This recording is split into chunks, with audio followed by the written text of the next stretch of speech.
The Complete Works of William Shakespeare by William Shakespeare. Act 2. Scene I. Cecilia. A room in the palace. Enter Hermione, Mamillius, and ladies. Hermione. Take the boy to you, he so troubles me, 'tis past enduring. First Lady. Come, my gracious lord, shall I be your playfellow? Mamillius. No, I'll none of you. First Lady. Why, my sweet lord? Mamillius. You'll kiss me hard, and speak to me as if I were a baby still. I love you better. Second Lady. And why so, my lord? Mamillius. Not for because your brows are blacker, yet black brows, they say, become some women best, so that there be not too much hair there, but in a semicircle or a half-moon made with a pen. Second Lady. Who taught this? Mamillius. I learned it out of women's faces. Pray now, what color are your eyebrows? First Lady. Blue, my lord. Mamillius. Nay, that's a mock. I have seen a lady's nose that has been blue, but not her eyebrows. First Lady.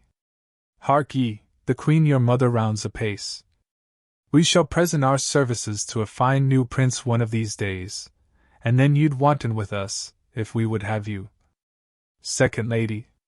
She is spread of late into a goodly bulk, good time encounter her. Hermione. What wisdom stirs amongst you? Come, sir, now I am for you again. Pray you sit by us, and tell us a tale. Mamillius. Merry or sad shall be? Hermione. As merry as you will. Mamillius. A sad tale's best for winter. I have one of sprites and goblins. Hermione. Let's have that, good sir. Come on, sit down. Come on, and do your best to frighten me with your sprites. You're powerful at it. Mamillius. There was a man, Hermione. Nay, come, sit down, then on. Mamillius. Dwelt by a churchyard. I will tell it softly, yon crickets shall not hear it. Hermione. Come on then, and give me in mine ear. Enter Leontes, Antigonus, lords and guards. Leontes. Was he met there? His train? Camillo with him? First Lord. Behind the tuft of pines I met them, never saw I men scour so on their way. I ewide them even to their ships. Leontes. How blessed am I in my just censure, in my true opinion! Alack, for lesser knowledge! How accursed in being so blessed! There may be in the cup a spider steeped, and one may drink, depart, and yet partake no venom, for his knowledge is not infected. But if one present th abhorred ingredient to his eye, make known how he hath drunk, he cracks his gorge, his sides, with violent hefts. I have drunk, and seen the spider. Camillo was his help in this, his pander. There is a plot against my life, my crown, all's true that is mistrusted. That false villain whom I employed, was pre-employed by him. He has discovered my design, and I remain a pinched thing, yea, a very trick for them to play at will. How came the posterns so easily open? First Lord. By his great authority, which often hath no less prevailed than so on your command. Leontes. I know too well. Give me the boy. I am glad you did not nurse him. Though he does bear some signs of me, yet you have too much blood in him. Hermione. What is this? Sport? Leontes. Bear the boy hence, he shall not come about her, away with him, and let her sport herself with that she's big with, for 'tis Polixenes has made thee swell thus. Exit Mamillius with some of the guards. Hermione. But I'd say he had not, and I'll be sworn you would believe my saying, how are ye learned th Nayward? Leontes.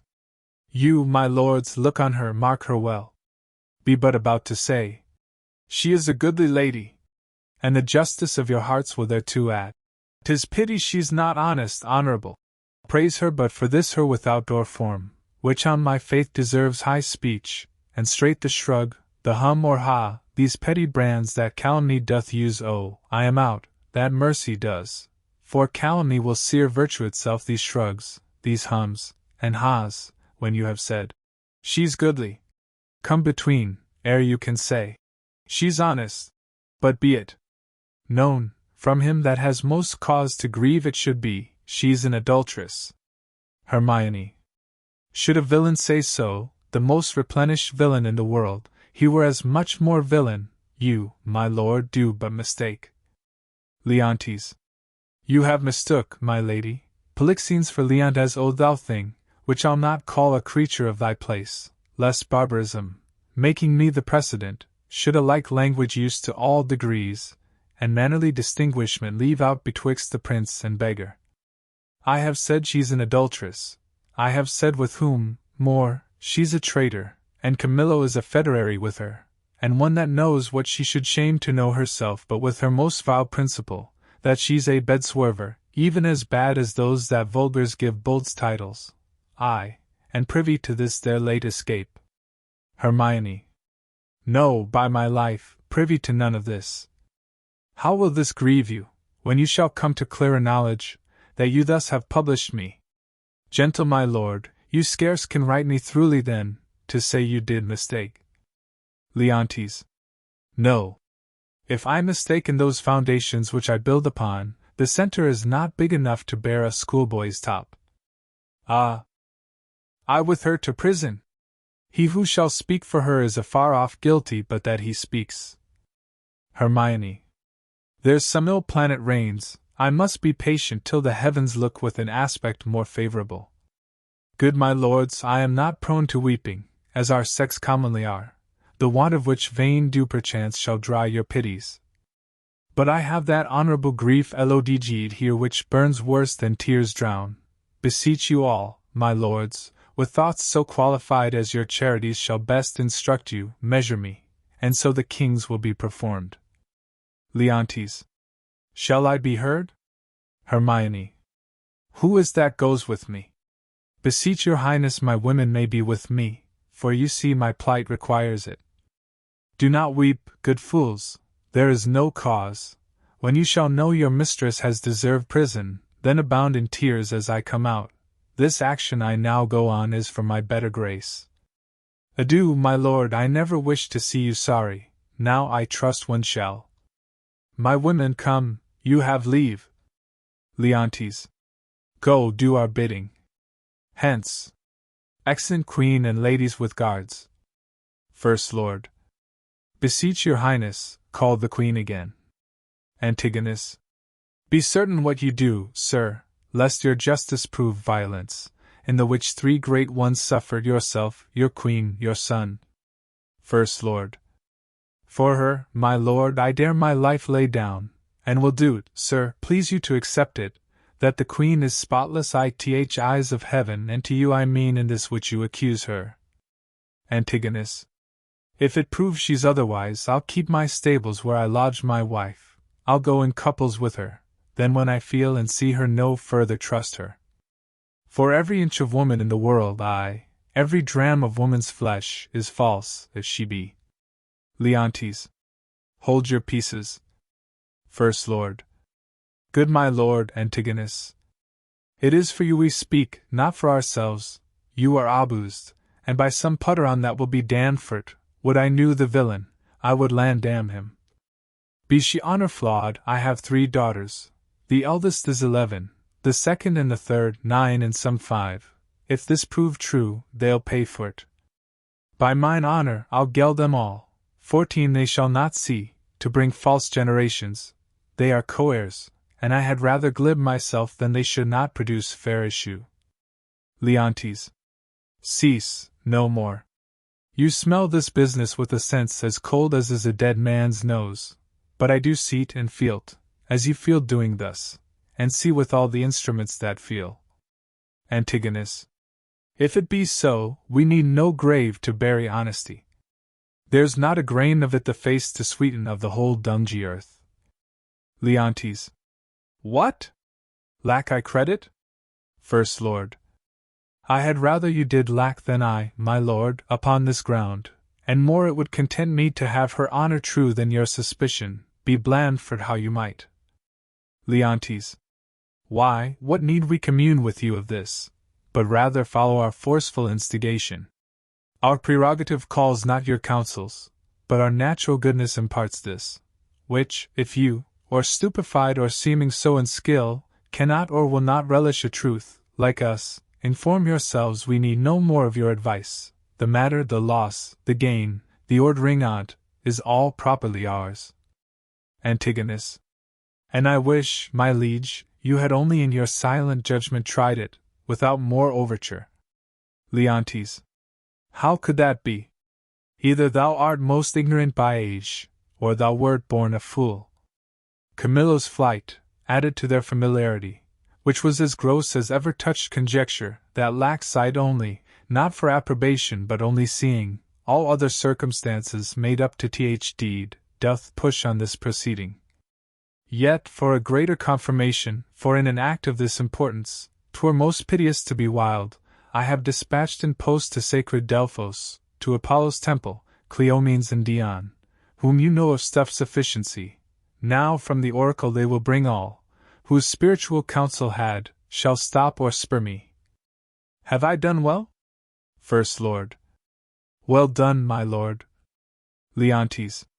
Though I am satisfied, and need no more than what I know, yet shall the oracle give rest to the minds of others, such as he whose ignorant credulity will not come up to th truth. So have we thought it good from our free person she should be confined, lest that the treachery of the two fled hence be left her to perform. Come, follow us, we are to speak in public, for this business will raise us all. Antigonus. Aside. To laughter, as I take it, if the good truth were known. Exeunt. Scene 2. The same. The outer room of a prison. Enter Paulina, a gentleman and attendants. Paulina. The keeper of the prison, call to him. Let him have knowledge who I am. Exit the gentleman. Good lady. No court in Europe is too good for thee. What dost thou then in prison? Enter gentleman with the jailer. Now, good sir, you know me, do you not? Jailer. For a worthy lady and one whom much I honor. Paulina. Pray you then, conduct me to the queen. Jailer. I may not, madam. To the contrary, I have express company. Mandant. Paulina. Here's ado, to lock up honesty and honor from th access of gentle visitors. Is lawful, pray you, to see her women? Any of them? Emilia? Jailer. So please you, madam, to put apart these your attendants, I shall bring Emilia forth. Paulina. I pray now call her. Withdraw yourselves. Exeunt gentlemen and attendants. Jailer. And madam, I must be present at your conference. Paulina. Well, be it so, prithee. Exit jailer. Here's such ado to make no stain as passes colouring. Re-enter jailer with Emilia. Dear gentlewoman, how fares our gracious lady? Emilia. As well as one so great and so forlorn may hold together, on her frights and griefs, which never tender lady hath borne greater, she is, something before her time, delivered. Paulina. A boy? Emilia. A daughter, and a goodly babe, lusty, and like to live. The queen receives much comfort in tea, says. My poor prisoner, I am as innocent as you. Paulina. I dare be sworn. These dangerous unsafe loons ith king, beshrew them. He must be told on't, and he shall, the office becomes a woman best. I'll take't upon me. If I prove honey-mouthed, let my tongue blister, and never to my red-looked anger be the trumpet any more. Pray you, Emilia, commend my best obedience to the queen. If she dares trust me with her little babe, I'll show't the king, and undertake to be her advocate to th loudst. We do not know how he may soften at the sight o' th child, the silence often of pure innocence persuades, when speaking fails. Emilia. Most worthy madam, your honor and your goodness is so evident, that your free undertaking cannot miss a thriving issue. There is no lady living so meet for this great errand. Please your ladyship to visit the next room. I'll presently acquaint the queen of your most noble offer, who but today hammered of this design, but durst not tempt a minister of honor, lest she should be denied. Paulina. Tell her, Amelia, I'll use that tongue I have, if wit flow from tea as boldness from my bosom, let not be doubted I shall do good. Amelia. Now be you blessed for it. I'll to the queen, please you come something nearer. Jailer. Madam, if 't please the queen to send the babe, I know not what I shall incur to pass it, having no warrant. Paulina. You need not fear it, sir, this child was prisoner to the womb, and is, by law and process of great nature thence freed and enfranchised, not a party to the anger of the king, nor guilty of, if any be, the trespass of the queen. Jailer. I do believe it. Paulina. Do not you fear, upon mine honor, I will stand betwixt you and danger. Exeunt. Scene 3. The same. A room in the palace. Enter Leontes, Antigonus, lords and other attendants. Leontes. Nor night nor day no rest, it is but weakness to bear the matter thus, mere weakness. If the cause were not in being, part oth cause, she th adulteress. For the harlot king is quite beyond mine arm, out of the blank and level of my brain, plot-proof. But she I can hook to me. Say that she were gone, given to the fire, a moiety of my rest might come to me again. Who's there? First attendant. My lord. Leontes. How does the boy? First attendant. He took good rest tonight. 'Tis hopped his sickness is discharged. Leontes. To see his nobleness, conceiving the dishonor of his mother. He straight declined, drooped, took it deeply, fastened and fixed the shame on't himself, threw off his spirit, his appetite, his sleep, and downright languished. Leave me solely, go see how he fares. Exit first attendant. Fie. No thought of him. The very thought of my revenges that way recoil upon me, in himself too mighty, and in his parties, his alliance. Let him be, until a time may serve. For present vengeance take it on her. Camillo and Polixenes laugh at me, make their pastime at my sorrow, they should not laugh if I could reach them, nor shall she, within my power. Enter Paulina carrying a baby, with Antigonus, lords and servants. First Lord. You must not enter. Paulina. Nay, rather, good my lords, be second to me, fear you his tyrannous passion more, alas, than the queen's life? A gracious innocent soul, more free than he is jealous. Antigonus. That's enough. Servant. Madam, he hath not slept tonight, commanded none should come at him. Paulina. Not so hot, good sir, I come to bring him sleep. 'Tis such as you, that creep like shadows by him, and do sigh at each his needless heavings, such as you nourish the cause of his awaking. I do come with words as medicinal as true, honest as either, to purge him of that humor that presses him from sleep. Leontes. What noise there, ho? Paulina. No noise, my lord, but needful conference about some gossips for your highness. Leontes. How? Away with that audacious lady. Antigonus, I charge thee that she should not come about me. I knew she would. Antigonus. I told her so, my lord, on your displeasure's peril and on mine, she should not visit you. Leontes. What, canst not rule her? Paulina. From all dishonest. Why he can.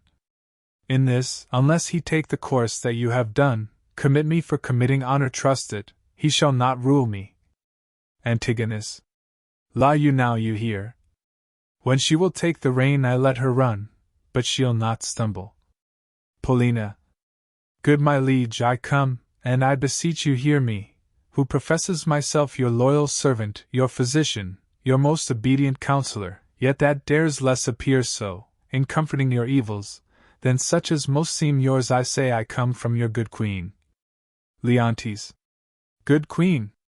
Paulina. Good queen, my lord, good queen, I say, good queen, and would by combat make her good, so were I a man, the worst about you. Leontes. Force her hence. Paulina. Let him that makes but trifles of his eyes first hand me, on mine own accord I'll off, but first I'll do my errand. The good queen, for she is good, hath brought you forth a daughter, here 'tis, commends it to your blessing. Laying down the child. Leontes. Out. A mankind witch. Hence with her, out o door, a most intelligencing bawd. Paulina. Not so. I am as ignorant in that as you in so entitling me, and no less honest than you are mad, which is enough, I'll warrant, as this world goes, to pass for honest. Leontes. Traitors! Will you not push her out? To Antigonus. Give her the bastard, thou dotard! Thou art woman-tiered, unrusted by thy dame Parlet here. Take up the bastard, take up, I say, give to thy crone. Paulina. Forever unvenerable be thy hands, if thou taxed up the princess by that forced baseness which he has put upon T. Leontes. He dreads his wife. Paulina. So I would you did, then 'twere past all doubt you'd call your children yours. Leontes.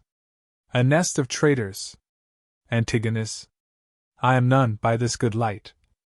Paulina. Nor I, nor any but one that's here, and that's himself. For he the sacred honor of himself, his queens, his hopeful sons, his babes, betrays to slander, whose sting is sharper than the swords, and will not, for, as the case now stands, it is a curse he cannot be compelled to, once remove the root of his opinion, which is rotten as ever oak or stone was sound. Leontes. A cow lad of boundless tongue, who late hath beat her husband, and now baits me. This brat is none of mine, it is the issue of Polixenes. Hence with it, and together with the dam commit them to the fire. Paulina. It is yours, and might we lay th old proverb to your charge, so like you 'tis the worse. Behold, my lords, although the print be little, the whole matter and copy of the father, eye, nose, lip, the trick of frown, his forehead, nay, the valley, the pretty dimples of his chin and cheek, his smiles, the very mold and frame of hand, nail, finger, and thou, good goddess Nature, which hast made it so like to him that got it, if thou hast the ordering of the mind too, 'mongst all colors no yellow and tea, lest she suspect, as he does, her children not her husband's. Leontes.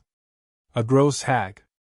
And Losel, thou art worthy to be hanged that wilt not stay her tongue. Antigonus. Hang all the husbands that cannot do that feat, you'll leave yourself hardly one subject. Leontes. Once more take her hence. Paulina. A most unworthy and unnatural lord can do no more. Leontes. I'll have thee burnt. Paulina. I care not. It is an heretic that makes the fire, not she which burns in tea.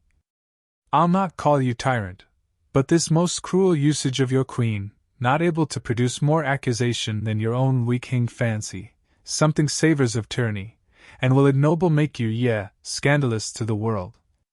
Leontes. On your allegiance, out of the chamber with her. Were I a tyrant, where were her life? She durst not call me so, if she did know me one. Away with her. Paulina. I pray you do not push me, I'll be gone. Look to your babe, my lord, 'tis yours, Jove send her a better guiding spirit. What needs these hands?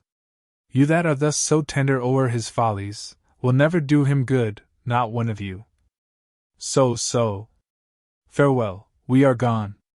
Exit. Leontes. Thou, traitor, hast set on thy wife to this. My child. Away with't. Even thou, that hast a heart so tender o'er it, take it hence, and see it instantly consumed with fire, even thou, and none but thou. Take it up straight, within this hour bring me word 'tis done, and by good testimony, or I'll seize thy life, with that thou else call'st thine. If thou refuse and wilt encounter with my wrath, say so, the bastard brains with these my proper hands shall I dash out. Go, take it to the fire, for thou set'st on thy wife. Antigonus. I did not, sir. These lords, my noble fellows, if they please, can clear me in tea. Lords Wrekin, my royal liege, he is not guilty of her coming hither. Leontes. Your liars all. First Lord.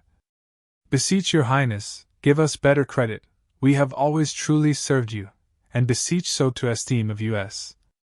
And on our knees we beg, as recompense of our dear services past and to come, that you do change this purpose, which being so horrible, so bloody, must lead on to some foul issue. We all kneel. Leontes. I am a feather for each wind that blows. Shall I live on to see this bastard kneel and call me father? Better burn it now than curse it then.